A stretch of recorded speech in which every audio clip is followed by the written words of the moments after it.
Atitudes de um discípulo maduro para um 2023 de bênçãos. Hoje é a nossa segunda mensagem e nós temos aprendido este ano sobre maturidade. Até se você não tirou a foto ali naquela árvore tão bonita ali da entrada, aproveita, tira hoje, marca lá no Instagram a igreja, tá bom? Faz lá uma, como é que é o nome, filha?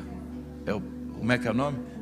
Selfie, um stories, né? É esse o nome, né? Faz um stories, faz uma selfie, tira lá você assim, marca, porque a gente já vai mudar, porque a nossa temática, domingo que vem a gente vai falar um pouquinho daquilo que será o ano de 2023, mas esse ano é o ano da maturidade. Deus mexeu conosco sobre maturidade, e aí uma coisa nós aprendemos e está muito claro para nós: quanto mais parecidos com Jesus nós nos tornamos, mais maduros na fé nós somos.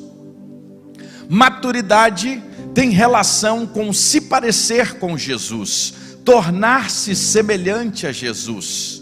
É as pessoas enxergarem Jesus em nós e através de nós. Muito mais do que as nossas palavras, muito mais do que aquilo que nós abrimos a boca muitas vezes para expressar. Maturidade é as pessoas verem Cristo em nós, no nosso jeito de ser, de viver, quem nós somos e por onde nós andamos. Isso é uma vida cristã madura.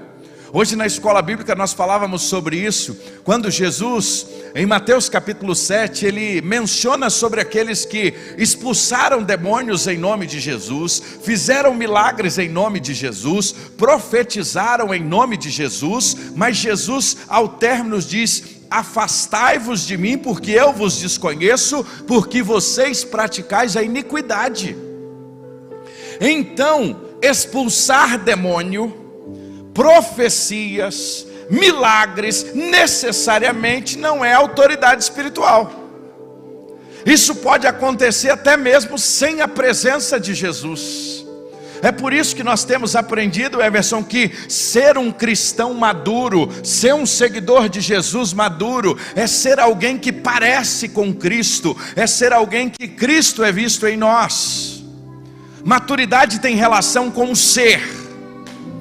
E aí na semana passada nós estudamos sobre Davi, 3 atitudes de Davi que nos ensinou muito sobre maturidade daquilo que nós queremos caminhar em 2023. Primeira coisa, eu quero buscar a presença de Deus. O desejo de Davi em buscar a arca tinha essa motivação: eu quero a presença de Deus.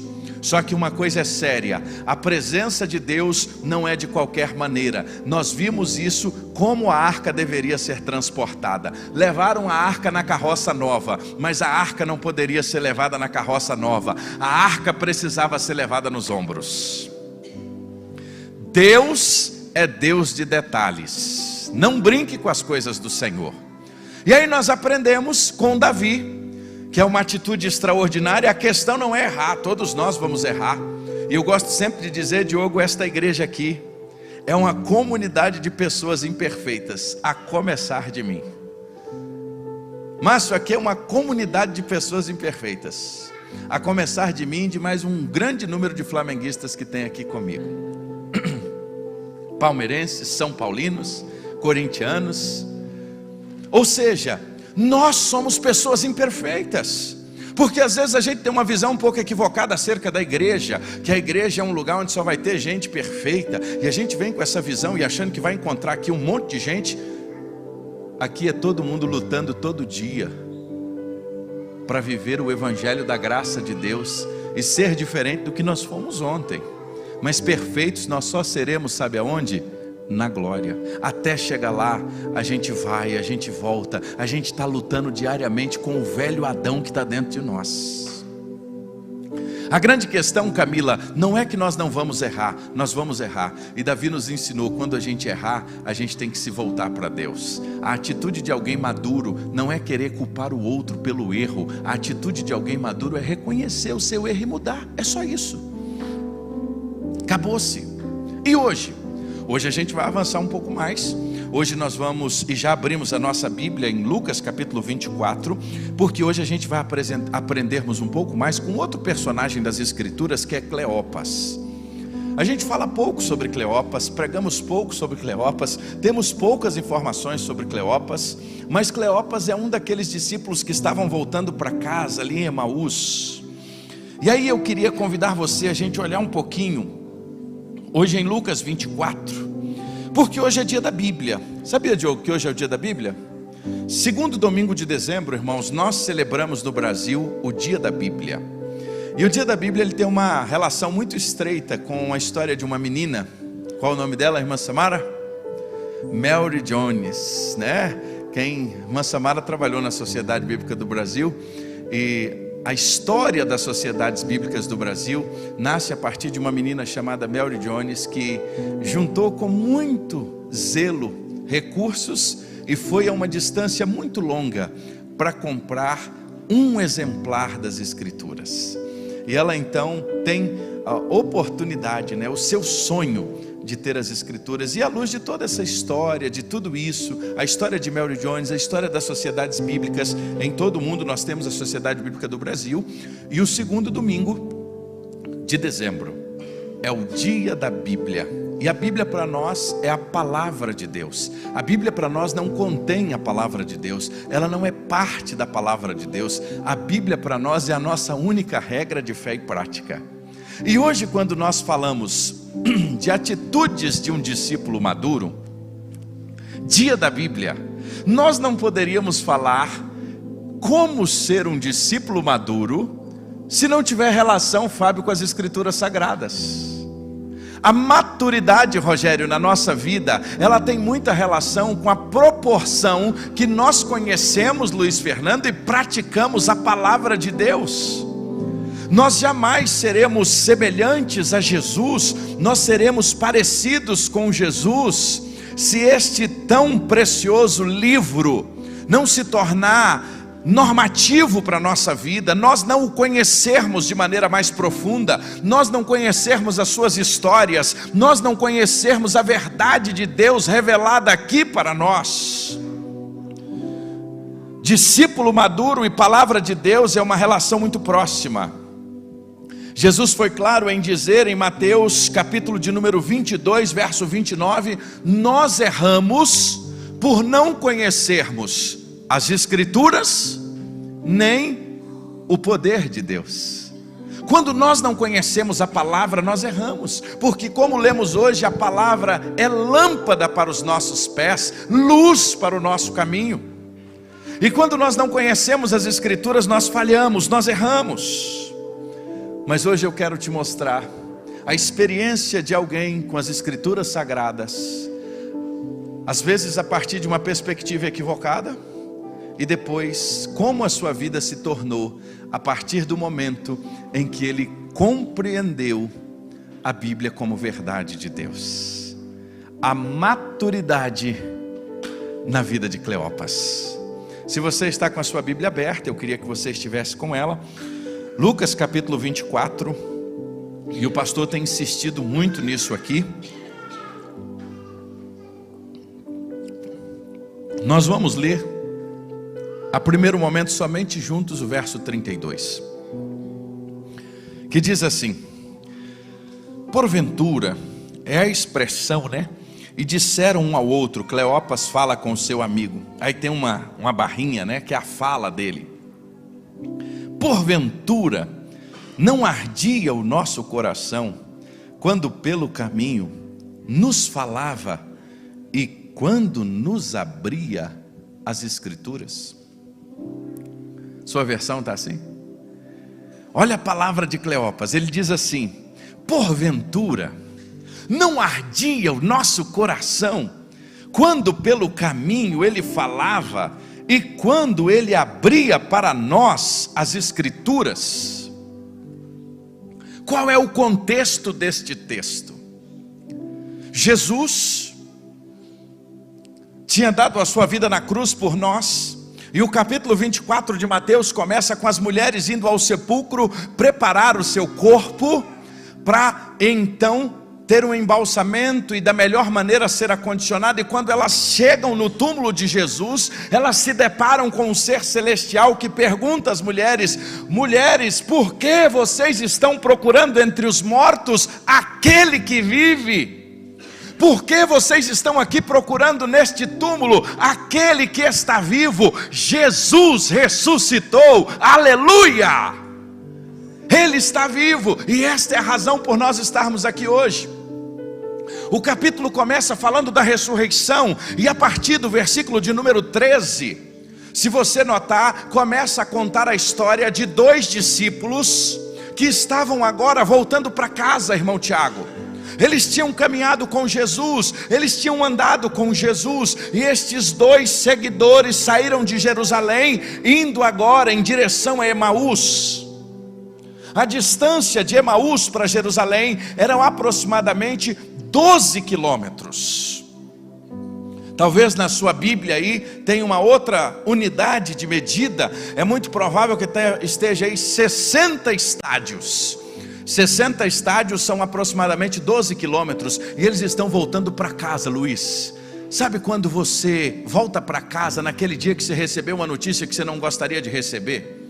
Sabe quando você está voltando para casa, Osmar, sem querer voltar, e saber que você vai ter que chegar em casa e se deparar com algumas perguntas que você não gostaria de se deparar? Porque uma das piores coisas da nossa vida é nos depararmos com perguntas. O que tinha acontecido? Eles tinham deixado certa vez um tempo e no espaço a sua cidade, passaram a seguir Jesus, e agora Jesus tinha morrido, já fazem 3 dias, e é domingo, e eles estão voltando para casa. Veja aí a partir do verso 13, diz assim: naquele mesmo dia, 2 discípulos estavam indo para uma aldeia chamada Emaús, que ficava a uns 12 quilômetros de Jerusalém, e iam conversando a respeito de tudo o que tinha acontecido. Imagine agora, irmã Shirley, os dois voltando para casa. E o texto diz que eles estavam conversando acerca de todas as coisas. Imagine falando sobre os milagres de Jesus. Imagine os dois conversando sobre Pedro andando sobre as águas. Imagine os dois conversando agora, Everson, sobre a multiplicação dos pães e dos peixes. Mas ao mesmo tempo, eles estão falando de algo que eles tinham uma expectativa que não tinha acontecido. Eles tinham uma expectativa que Jesus fosse o Messias. E o texto continua falando sobre isso, porque enquanto eles discutiam entre si, Jesus se aproximou e começou a andar com eles. E nesta caminhada de Jesus com os dois, irmão Márcio, Jesus continua caminhando com os dois, mas os olhos dos dois estavam como que impedidos, diz o verso 15, verso 16, e eles não conseguiram reconhecer que era Jesus. Tem muitas explicações sobre isso aqui, mas uma coisa eu sei, é muito simples. Quando a gente está frustrado, Amanda, quando o nosso coração está frustrado, Jesus está falando com a gente, está do nosso lado e a gente não consegue enxergar Ele. Sabia disso, Rogério? Quando a gente está com o nosso coração chateado assim, revoltado, aí, Rafa, Jesus fala com a gente não consegue enxergá-lo. Eu não sei por que eles não conseguiram enxergar Jesus, mas uma coisa eu sei, eles estavam bem frustrados, e Jesus começa a andar com eles, e aí Jesus faz uma pergunta assim: o que está acontecendo? De que vocês estão falando? De que vocês estão conversando? Aí os dois viram para Jesus, e em especial aí nós descobrimos o nome de Cleopas a partir de então. Aí um chamado Cleopas diz assim: será se você é o único aqui na região que não sabe do que está acontecendo? Se fosse hoje eu ia falar assim: cara, tu não acessou aí o WhatsApp, o Facebook, não chegou nada para ti ainda? Será se você é o único que não sabe o que está acontecendo? Será se você é o único, Luiz? Olha a pergunta do Cleopas: será se você é o único que não sabe o que está acontecendo aqui ao redor? E aí ele diz assim, e ele continua dizendo: eu estou falando a respeito de Jesus o Nazareno, aquele que é poderoso em obras e palavras diante de Deus e de todo o povo, e como os principais sacerdotes e os príncipes o entregaram à condenação à morte e o crucificaram. Agora olha que interessante o verso 21, e nós esperávamos que fosse ele, Nós esperávamos que fosse Ele que remisse Israel, mas agora, sobre tudo isso, hoje já é o terceiro dia desde que todas estas coisas aconteceram, Diogo. Estão voltando para casa, Márcio, e Jesus chega, o que está acontecendo? Cara, você é o único que não sabe. Tem 3 dias já, e nós tínhamos uma expectativa que Ele fosse o cara que ia nos livrar do subjugo de Roma. Roma tá pegando a gente aqui, altos impostos, estamos sendo oprimidos pelos romanos, e nós esperávamos que Ele fosse como Moisés, nós esperávamos que Ele fosse como Davi, nós esperávamos como Ele fosse aquele que haveria de nos livrar de quem nos oprime. Mas tem 3 dias, 3 dias, e agora a gente está voltando para casa, coração frustrado. E o pior dessa volta para casa, eu fico imaginando, Camila, era ter que se deparar em casa com a galera que ia perguntar: e aí, cadê o seu Jesus?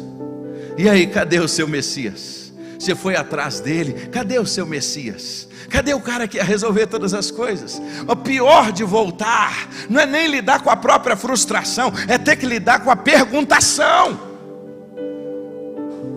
E eu imagino que Emaús, irmã Suzana, devia ser assim do tamanho do Jubim, não devia ser maior não. Já pensou, irmão Márcio? Jubim são quantas ruas? Umas 4 ruas? Umas 8 ruas? É mais ou menos aquele modelo de cidade igual a minha, lá em Minas Gerais. Você chega numa ponta da rua, na outra todo mundo já sabe que você chegou. Emaús devia ser assim, Diogo. Imagina os dois chegando na ponta da rua, e a conversa ia falando: olha, você viu, Cleopas chegou, cadê o tal do Messias? Cadê o Messias? Cadê o Messias? E eu fico imaginando, se a mãe desse menino não tivesse entendido isso, o que a mãe já ia dizer? Como é que a mãe fala? Eu não falei? O que eu te disse? Então voltando agora para casa, e a coisa estava tão séria no coração dos dois. Olha como é que a Bíblia é linda, irmão Arthur. É verdade, diz o verso 22, que algumas mulheres dentre nós, olha o que eles vão dizer: maravilharam, as quais de madrugada foram ao sepulcro e não acharam o seu corpo. Voltaram dizendo que tinham visto uma visão de anjos, e dizem que ele vive. E alguns dos que estavam conosco foram ao sepulcro e acharam ser assim como as mulheres haviam dito, porém não o viram. Ou seja, eles já sabiam da experiência da ressurreição. Só que quando a gente está frustrado, equivocado, nem boa notícia a gente recebe com bons olhos.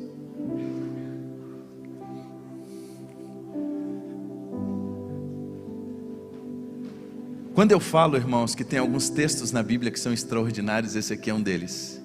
A total relação de um homem com as Escrituras Sagradas. Quando nós falamos do valor das Escrituras, sobre a maturidade, quando a gente olha para a vida de Cleopas e seus amigos, voltando para casa nessa condição, por que Cleopas está voltando triste? Por que Cleopas está voltando desanimado? Você já parou para se perguntar? Já parou, irmão bispo? Por que ele está voltando agora frustrado?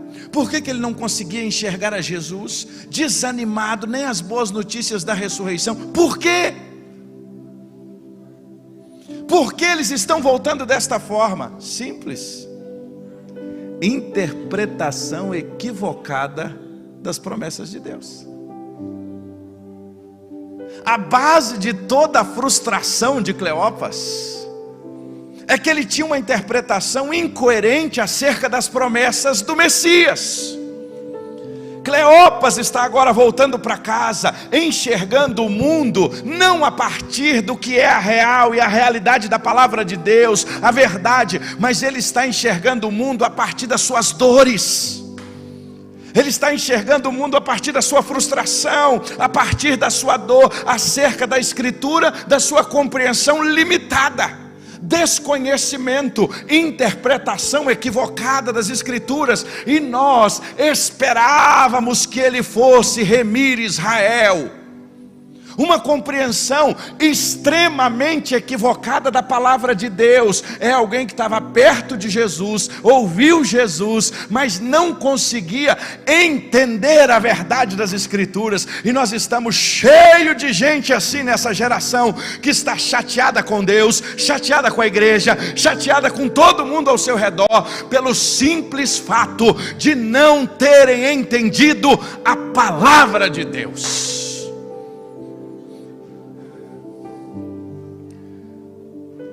Interpretação equivocada. A maioria dos judeus tinha uma compreensão equivocada acerca do Messias, que ele viria a ser um líder militar, um líder político. E eles não conseguiram entender, por exemplo, quando Isaías no capítulo 53 apresenta aquele que levaria sobre si as nossas dores, os nossos pecados. Irmãos, desde Gênesis capítulo 3 versículo 15 ao profeta Malaquias, nós vamos ter inúmeros textos apresentando aquele que haveria de vir remir Israel. Mas eles pegaram um óculos equivocado de interpretação das Escrituras, achando que o Messias seria um Messias humano. E agora eles estão voltando para casa, cheio de frustração. A imaturidade faz isso com a gente. Qual é a imaturidade? Passarmos a enxergar a Bíblia do jeito que nós gostaríamos, e não do jeito que a palavra de Deus verdadeiramente é. Eu gosto muito de uma frase que ela foi atribuída a Agostinho, que para mim ela resume isso muito bem. Se você crê somente naquilo que você gosta no Evangelho, e rejeita o que não gosta, não é no Evangelho que você crê, mas é em si mesmo. Às vezes a nossa relação com a Bíblia é essa. Nós queremos crer naquilo que nos agrada, naquilo que a gente gosta.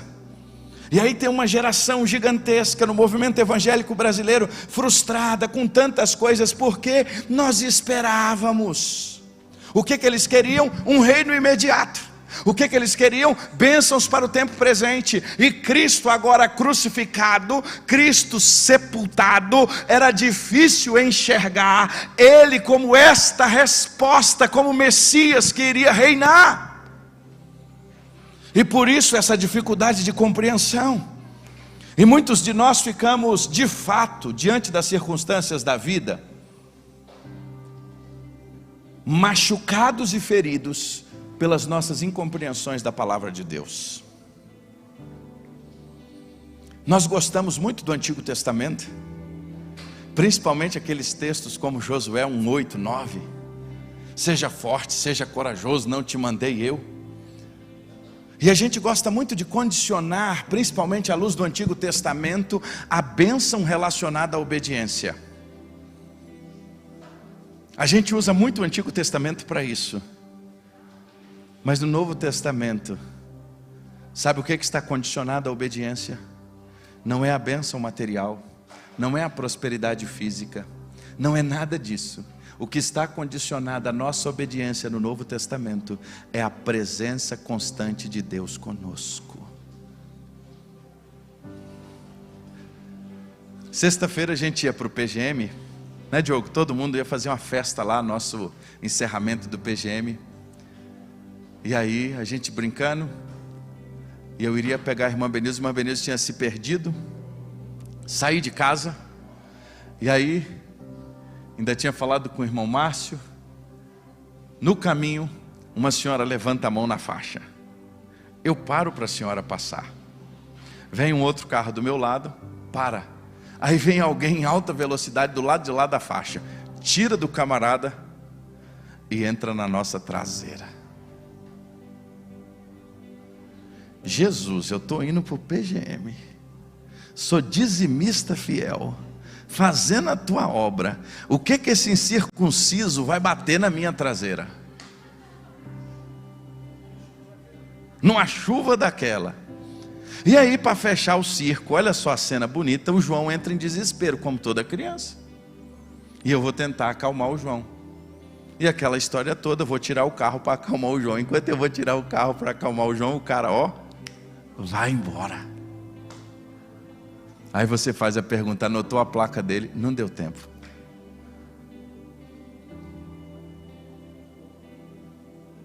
Mas pastor, isso acontece no carro do pastor também, do pastor, do diácono, do presbítero, do irmão, do líder de louvor, qualquer um.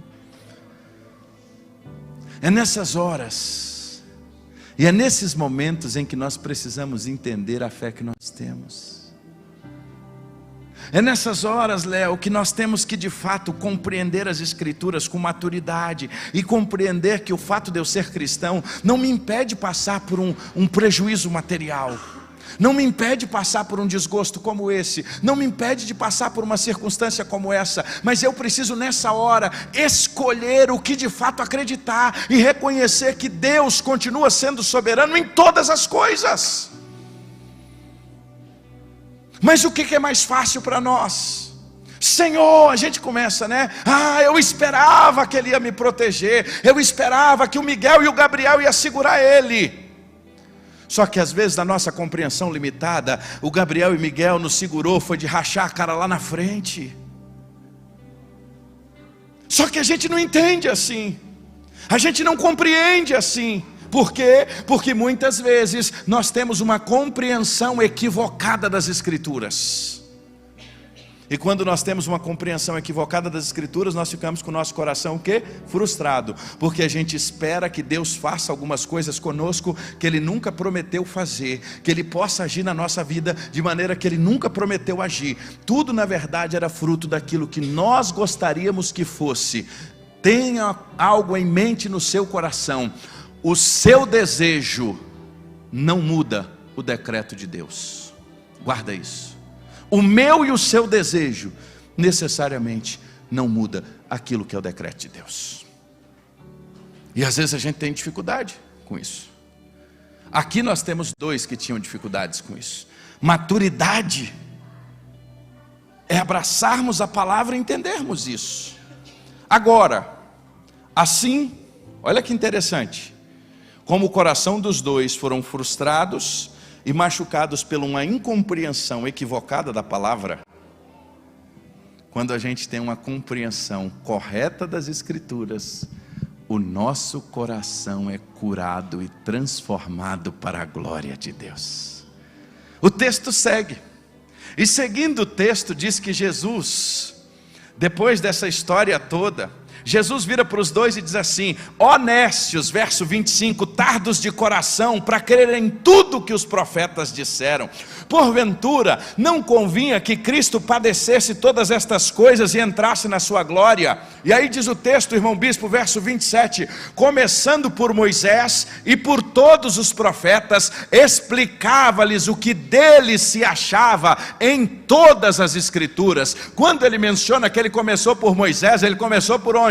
Pela lei, Gênesis, Êxodo, Levítico, Números, Deuteronômio, e ele vem durante toda a história, e ele vai até os profetas. Os profetas são os maiores e os menores. Qual é o último profeta menor? Malaquias. Ou seja, Jesus pega de Gênesis a Malaquias, em toda a Escritura, para dizer aos dois: eu estou no controle de todas as coisas, eu sou o Senhor, eu estou à frente de tudo. Jesus mostra aos dois na palavra que tudo que estava acontecendo haveria de acontecer, porque Ele é Deus. Veja o que os profetas disseram, veja o que Moisés disse, veja desde Gênesis capítulo 3 verso 15, que o Messias haveria de vir, e Ele veio para dar a sua vida pelo nosso maior mal. A nossa maior opressão não é Roma, a nossa maior opressão são os nossos pecados que nos afastam de Deus. Ele mostra a eles, ele dá essa compreensão. Os profetas, eles são agora impactados pela palavra, a ponto de quando eles chegam em Emaús, eles convidam Jesus para ficar com eles. Já era tarde, as estradas eram perigosas, verso 28, e eles constrangeram Jesus a ficar. E diz o texto que quando Jesus entra na casa deles, Jesus participa, Jesus entra como convidado e se torna anfitrião, porque ele pega o pão e ele começa a partir o pão com os dois, e quando ele parte o pão, eles reconhecem que era Jesus. E ali, Luiz, eles reconhecem que era Jesus quando Jesus abençoa. Sabe o que me chama a atenção, meus irmãos? Que a exposição das Escrituras, ela abre os olhos, ela dá visão espiritual. Quando nós conhecemos a verdadeira palavra de Deus, nós somos livres. Jesus foi claro em mostrar os dois. E aí é interessante, meus irmãos, quando Jesus vai nos dizer em João capítulo 8, verso 31 e 32, Jesus disse àqueles que criam nele: se vós permanecerdes na minha palavra, verdadeiramente sois meus discípulos, e conhecereis a verdade, e a verdade vos libertará. Nós somos livres pela palavra. Nós não somos livres necessariamente pelo um ato de botar a mão na cabeça. Nós não somos livres por um acampamento de final de semana. Nós não somos livres por um momento emocional de apagar a luz. Não, nós somos livres quando a palavra de Deus é explanada e as mentiras de Satanás são trocadas pelas verdades de Deus no nosso coração. É isso que liberta o homem. É isso que liberta a nossa vida. E isso foi tão forte para os dois, que olha agora o resultado. Versículo 32, e um dizia para o outro: porventura o nosso coração não ardia, quando pelo caminho ele nos falava, ele nos abria as Escrituras. Irmãos, o coração de um crente arde quando ele ouve a palavra. Um coração de quem teme ao Senhor arde quando ouve as Escrituras sendo pregadas. É mais do que arrepios, é transformação, porque a palavra de Deus é viva e eficaz. Diz a palavra de Deus que na mesma hora eles estavam indo para Emaús, eles voltam e vão correndo para Jerusalém, e aqueles que estavam desanimados chegam lá dizendo: ele está vivo, ele ressuscitou, nós estivemos com ele, verdadeiramente ele é o Senhor. A palavra trouxe ânimo, a palavra mudou as atitudes. Eles estavam agora alegres. O que fez isso? Foi o pão que eles comeram? Não. Foi a exposição das Escrituras para um coração que tinha sede de Deus. Ah, irmãos, um discípulo maduro é assim. É na palavra que ele busca respostas. Tem época da nossa vida, e eu vou caminhar para o fim aqui. Tem época da nossa vida que a gente falta pouco fazer assim, ó: Jesus, quem está falando contigo é teu filho, José Fabrício. Vai lá para o quintal e começa: Senhor, olha para mim, tem misericórdia, fala comigo. Tu já viveu uma época assim na tua vida? Que a coisa está tão dura, que a luta está tão grande, que o desafio está tão... que você começa: Senhor, tu se esqueceu de mim. Tu quase pega a identidade e fala assim, carteira de membro da igreja: Senhor, tu sabes.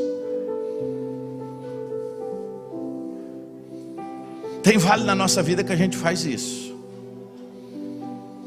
Aí nessas horas a gente esquece de uma coisa, e a gente fica assim: Deus fala comigo, Deus fala comigo. Aí você começa a andar na rua e fala assim: oh Deus, envia alguém para parar para falar comigo, me dá aquela resposta. Aí você fala assim: oh Deus, envia alguém. Eu vou ligar aqui o rádio, na rádio evangélica, lá na 316, para ver se alguém fala comigo. Oh Deus, eu vou abrir aqui o canal do YouTube, vou ouvir aqui o pastor Luciano Subirá para ver se Deus fala comigo. Oh Deus, eu vou abrir aqui agora, vou lá na Hope hoje para ver se Deus fala comigo. Ah Senhor, eu preciso que o Senhor fale comigo. Meu irmão, você quer que Deus fale com você? Abra as Escrituras que Ele vai falar com você. Aqui ó, 24 horas por dia, aqui mana leite e mel. É só a gente abrir as Escrituras que Deus fala conosco. E Deus é tão bom que Ele muitas vezes fala adiantado. Na minha devocional de sexta-feira, Deus já tinha falado comigo assim: a tua justiça vem do Senhor, fica tranquilo. Logo cedo eu ouvi isso: a tua justiça vem de Deus, fica tranquilo, descansa no Senhor. Se eu não tenho problema com ninguém, o negócio de justiça aqui vem do Senhor. Aí à noite o incircunciso bate no carro e vai embora e some. Aí naquela hora eu lembrei assim: agora eu entendi, a tua justiça vem do Senhor. De onde vem a resposta? da palavra. Só que nós precisamos amar a palavra, nós precisamos nos alimentar da palavra. Muitas vezes, meus irmãos, nós estamos com o nosso coração cheio de incerteza, cheio de tristeza, cheio de desânimo. Nem boas notícias é suficiente para alegrar o nosso coração. Sabe por quê? Porque nós deixamos de buscar a resposta aonde tem a resposta para a nossa vida. Sabe onde é a resposta para a nossa vida? É na palavra de Deus. Nós vamos terminar hoje, eu queria que você ficasse de pé. Sabe o que me chama a atenção nesse texto? Que depois do encontro com Jesus, eles ficaram animados. Cristo é assim, tem dia que a gente levanta arrasado, um gato arrebentado, miau, aquele gato feio assim, que está morto de fome. Aí, meu irmão, você vai lá, aí você se alimenta. Alimenta onde? Na palavra. Você tem encontro com o Senhor nas Escrituras. Você sai lá do seu quarto como um leão. Sabe por quê? Porque a palavra de Deus faz isso com a gente. Maturidade é isso, irmãos. É entender que a resposta que a gente precisa, ela vem nas Escrituras Sagradas. E aí eu termino lembrando da oração de Jesus. João capítulo 17. Jesus, na sua oração, ele faz um pedido ao Pai muito interessante. A partir do verso 15. Jesus diz assim: eu não peço, Pai, que o Senhor os tire-os do mundo, mas que o Senhor os livre-os do mal. Olha a oração de Jesus por nós, porque Ele orou por mim e por você, porque Ele ora por aqueles que haveriam de crer. Ele orou por mim e por você já, Luiz. Mas Ele diz assim: eu não peço que o Senhor tire eles do mundo, mas eu peço, Frank, que vocês sejam livres do mal. Verso 15, agora olha o 16: não são do mundo, como do mundo eu não sou. Aí no verso 17 ele diz assim: santifica-os na tua verdade, a tua palavra é a verdade. Nós não devemos ficar surpresos, irmãos, com uma geração que se pareça tão pouco com Jesus como a nossa. Afinal, só vai se parecer com Jesus quem é maduro. E para ser maduro, é preciso investir tempo aonde? Na palavra de Deus.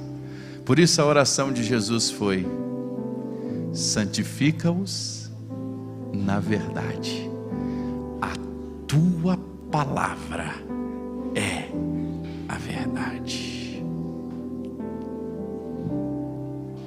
Eu quero apenas te fazer uma pergunta. O seu coração arde enquanto a palavra está sendo ministrada? Seu coração está sensível a ouvir aquilo que Deus... Os meninos podem ir chegando aqui. O seu coração arde enquanto a palavra de Deus está sendo ministrada? O seu coração tem desejo de Deus? O seu coração, naquele dia que você não abre a Bíblia para ler, porque tem dia que você foi atropelado, eu fui atropelado, tem dia que as nossas agendas nós somos engolidos, e aí você não consegue abrir as Escrituras. Quando termina o dia, você tem sede de Deus? Ou a gente já entrou naquele modo assim: entra semana, sai semana, entra mês, sai mês, e eu nunca mais me encontrei com o Senhor. E eu ainda digo assim: Deus, fala comigo. Deus, fala a minha vida. Deus, usa alguém para falar comigo. Aqui ó, Ele quer falar com você. Só basta você abrir as Escrituras e estar atento àquilo que Ele vai revelar ao seu coração. Só que às vezes nós não queremos investir e pagar esse preço. Aqui é o prumo da nossa vida. Maturidade é ser parecido com Jesus. E ser parecido com Jesus é estar disposto a viver a palavra. Jesus, quando termina o capítulo 7, depois de pregar o Sermão do Monte, como é que ele conclui? Aquele que ouve e pratica a minha palavra, compará-lo-ei ao homem prudente que edificou a sua casa sobre a rocha. E vieram os ventos, veio a tempestade, veio a grande chuva, e bateram contra esta casa, e ela permaneceu firme. Em contrapartida, compará-lo-ei àquele que ouve a minha palavra e não a pratica, como o homem que edificou a sua casa sobre a areia. Vieram os ventos, vieram as chuvas, veio a tempestade, e deram contra aquela casa, e ela caiu. Sabe por quê? Grande foi a sua ruína, porque ela estava sem base, ela estava feita, plantada sobre a areia. Jesus compara quem pratica as escrituras como alguém que construiu a sua casa sobre a rocha. Aonde você está construindo a sua casa? Aonde você está construindo literalmente a sua vida? Hoje eu quero fazer um desafio para você. Pastor, eu nunca li um capítulo da Bíblia, então hoje aceito o desafio de ler o primeiro essa semana. Pastor, eu nunca li um livro da Bíblia, aceito o desafio de ler o primeiro essa semana. Agora vai mais assim, Deus, em 2023 eu quero ler pelo menos o Novo Testamento inteiro. Eu quero ler a Bíblia inteira. Tudo vai depender da sua disposição de buscar ao Senhor. Tudo vai depender de você querer clamar ao Senhor. Sabe qual é o problema? Essa também é uma luta espiritual. O diabo não quer que você leia a palavra. O diabo não quer que você conheça as escrituras. Satanás não quer que você conheça a verdade. Sabe por quê? Porque dia que você conhecer a verdade, você nunca mais será a mesma pessoa. Dia que você conhecer as escrituras sagradas, nunca mais você vai ser a mesma pessoa. É por isso que nós temos tanto falso profeta pregando tudo menos a palavra. Por quê? Porque os últimos dias seriam assim: homens enganadores de si mesmo, que estariam distantes da palavra. Irmãos, nós queremos ser a igreja da palavra. Nós queremos ser o povo que coma a palavra. Nós queremos ser o povo que conheça a palavra. Nós queremos ser o povo que domine, maneje bem a palavra. Mas mais do que isso, nós queremos ser o povo, irmão Tiago, que pratica a palavra de Deus. Eu queria que você fechasse seus olhos e falasse com o Senhor, você que está em casa agora, e pudesse dizer: Jesus, eu quero conhecer mais a Tua palavra, eu quero amadurecer na Tua palavra, eu quero viver a Tua palavra, eu quero, Senhor, em nome de Jesus, Pai, tomar uma decisão na Tua palavra, de ler e conhecer a Tua palavra. Fale com o Senhor agora, diga para Ele os desejos que estão no teu coração, diga para Ele agora aquilo que você sonha diante do Senhor, aquilo que você busca diante do Senhor. Fale com o Pai agora em nome de Jesus. Fala para Ele da necessidade que você tem. Deus, eu quero mais, Senhor, eu quero mais. Eu não quero viver uma vida cristã rasa, eu não quero viver uma vida cristã, Senhor, sem a Tua palavra. Eu quero crescer na Tua palavra, eu quero ter maturidade na Tua palavra. Fala com o Senhor hoje, pede para o Senhor falar com você, pede para o Senhor falar com você nas escrituras sagradas, pede para o Senhor revelar-se a você na palavra de Deus. Deus, nós queremos te agradecer, hoje é o dia da Bíblia. Nós queremos te louvar porque nós temos a Bíblia nas nossas mãos. Quantos povos, ó Deus, ainda não tem sequer um versículo traduzido, Pai, para a sua língua, e nós já temos a Bíblia na língua portuguesa completa. Muito obrigado, Deus, pela Tua palavra. Muito obrigado porque o Senhor nos permite ter acesso às escrituras sagradas. E hoje, no dia da Bíblia, nós te celebramos e aprendemos que maturidade é ser parecido com o Senhor. E ser parecido com o Senhor é conhecer e viver a Tua palavra. Deus, nós queremos, ó Deus, não ter interpretações equivocadas. Nós não queremos, ó Deus, agir de maneira equivocada. Nos dá consciência, Deus, nos dá o óculos correto. Espírito Santo nos faz lembrar as verdades de Deus. Revela, Pai, a nosso coração através da Tua palavra. Dá-nos entendimento pela Tua palavra. E, Pai, santifica-nos na Tua palavra. É a nossa oração.